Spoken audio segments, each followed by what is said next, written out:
जानवी कपूर की film Gunjan Saxena biopic release होते ही फंसी बड़ी कंट्रोवर्सी में। दरअसल Janhvi Kapoor starrer film Gunjan Saxena biopic से नहीं खुश हैं इंडियन एयरफोर्स।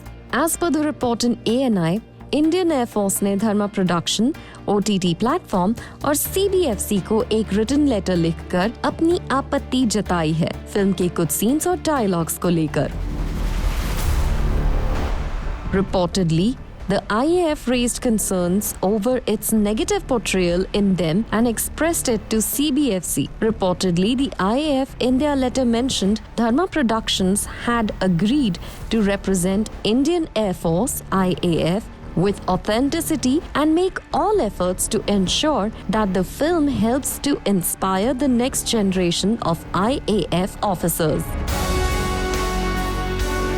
आगे IAF ने अपने लेटर में ये भी मेंशन किया है, some situations that are misleading and portray an inappropriate work culture, especially against women in the IAF.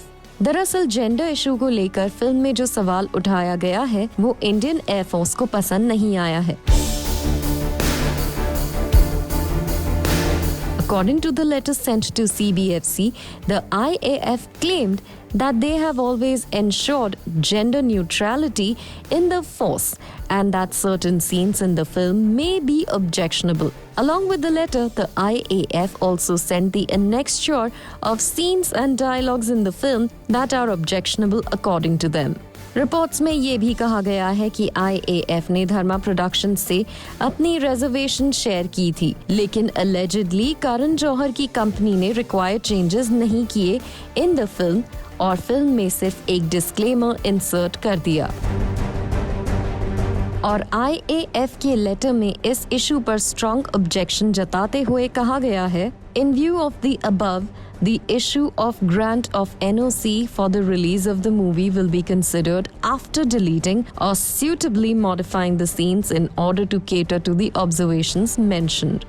यानी फिल्म जबरदस्त कंट्रोवर्सी में फंस गई है क्योंकि देश के डिफेंस फोर्सेस जिनके लिए ये फिल्म बनाई गई थी वही इस फिल्म से खुश नहीं है। इससे पहले नेपोटिज्म को लेकर इस फिल्म को ट्रोल किया जा रहा था और फिल्म के अराउंड काफी ज्यादा नेगेटिविटी फैल गई थी।